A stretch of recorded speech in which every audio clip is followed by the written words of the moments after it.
Hello, this is Crystal Stanich, and thank you for joining me for this week's First Chapter Friday. Today, we are wrapping up the Alexander Hamilton month with Phillip Thomas Tucker's Alexander Hamilton's Revolution. Hope you enjoy.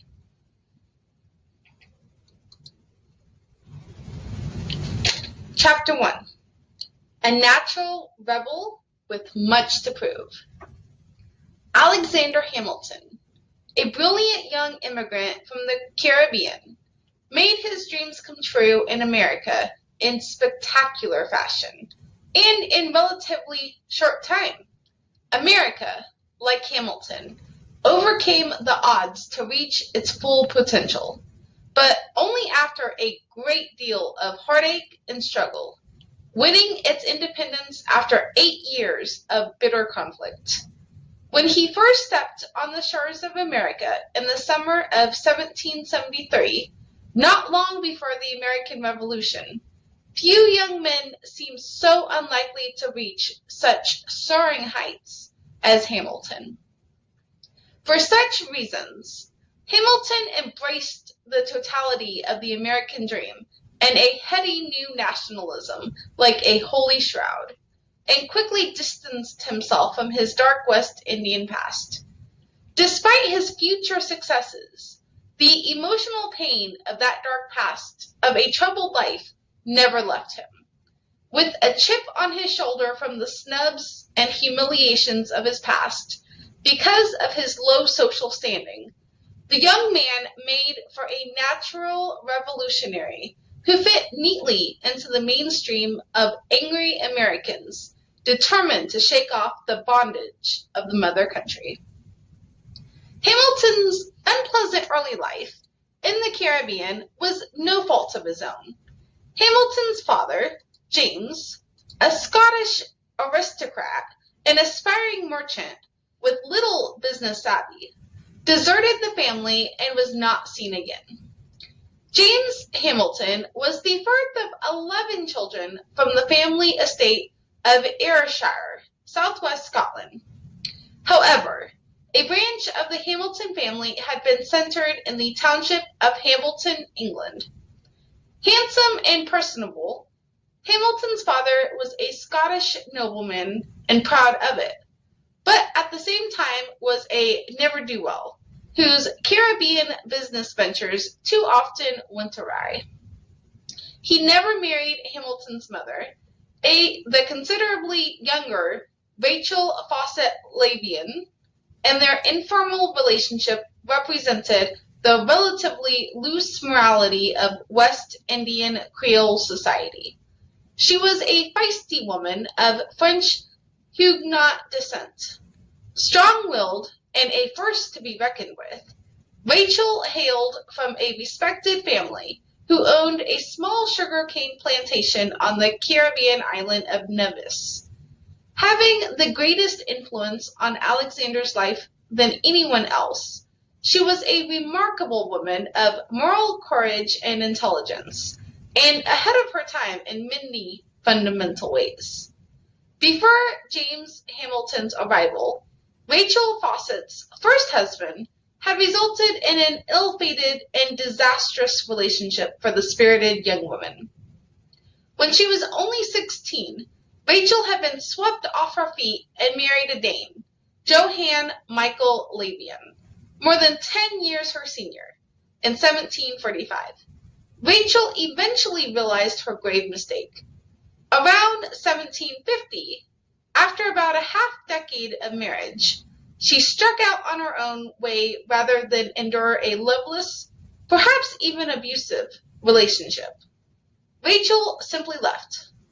After her husband had used up her inheritance that had been a snug fortune, Rachel ended her relationship much like her mother Mary did before her, who had gained a legal separation from her husband. A fancy dresser with an outsized ego, Lavian was a German Jewish merchant from Copenhagen, Denmark. Like most ambitious transplants from the cities of Western Europe, he had aspired to seek his fortune in the West Indies, and become a sugar and cotton planter and small slave owner on the Danish island of St. Croix. Laban also hoped that Rachel would return to him, but her independent spirit and ways dictated otherwise, which resulted in a personal vendetta from an embittered husband. After having been an apprentice with a leading Glasgow businessman and textile merchant in the growing linen industry, James Hamilton had been working for a St. Christopher mercantile firm that had extensive ties to Glasgow, including sugar refineries. James first met Rachel in the leeward island of St. Kitts. She had briefly moved from St. Croix with her son Peter Laban, her only legitimate child, born in 1746, to rejoin her mother, who was living with a large land-owning planter on the island of Nevis. However, Rachel returned to St. Croix, where she supported herself by renting out her 3 slaves, Flora, Esther, and Rebecca, inherited from her grandmother, and by a small sewing business. Under pressure from debtors and her vindictive husband, who had her imprisoned at the main fort in Christiansted, the capital of St. Croix, for adultery, the persecuted Rachel fled to the English island of St. Kitts in 1750, abandoning all that she had known, including her son Peter.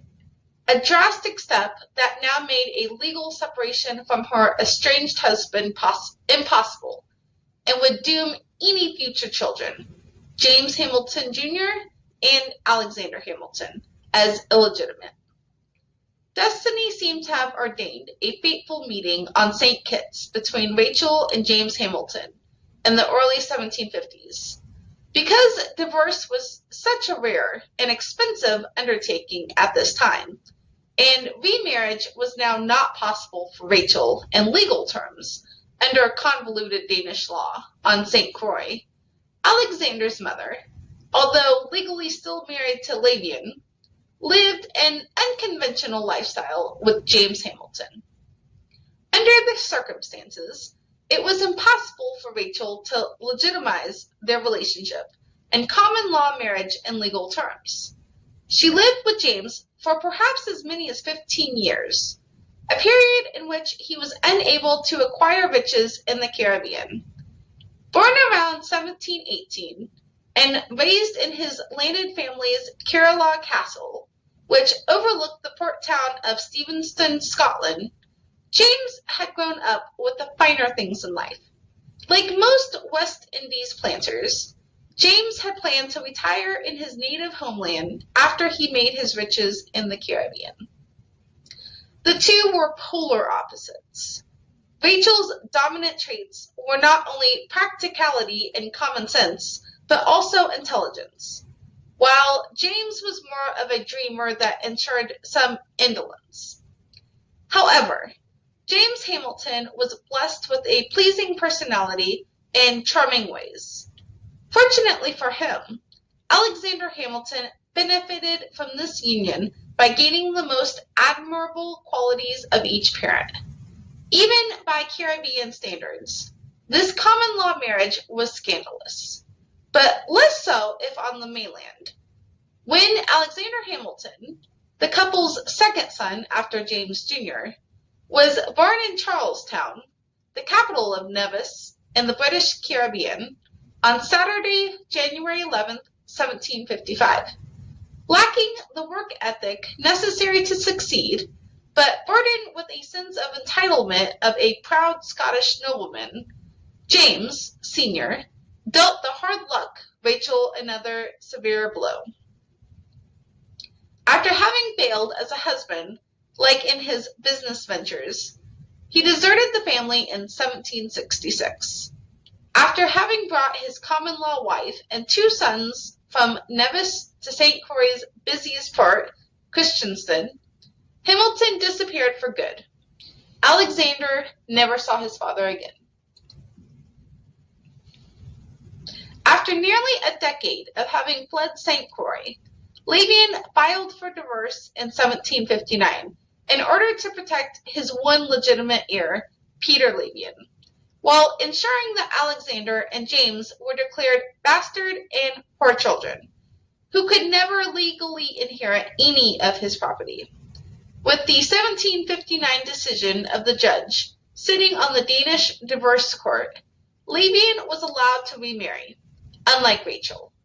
Rachel had been disgraced by her husband's wrath, including what might well have been trumped-up charges of adultery that caused her to be jailed in Christiansted for a short period. As sad fate would have it, Alexander Hamilton paid a high psychological and emotional price for all of these unfortunate developments, and the unconventional nature of his mother's relationship with his father and his illegitimate status. This was especially the case in the port of Christiansted, where his mother had suffered her greatest setbacks and humiliations, weighing heavily on a woman valiantly struggling against the odds. As a result, Alexander's first education came in the school of hard knocks. And if you would like to know what happens next, please check out this title on Hoopla. Thank you and have a good day.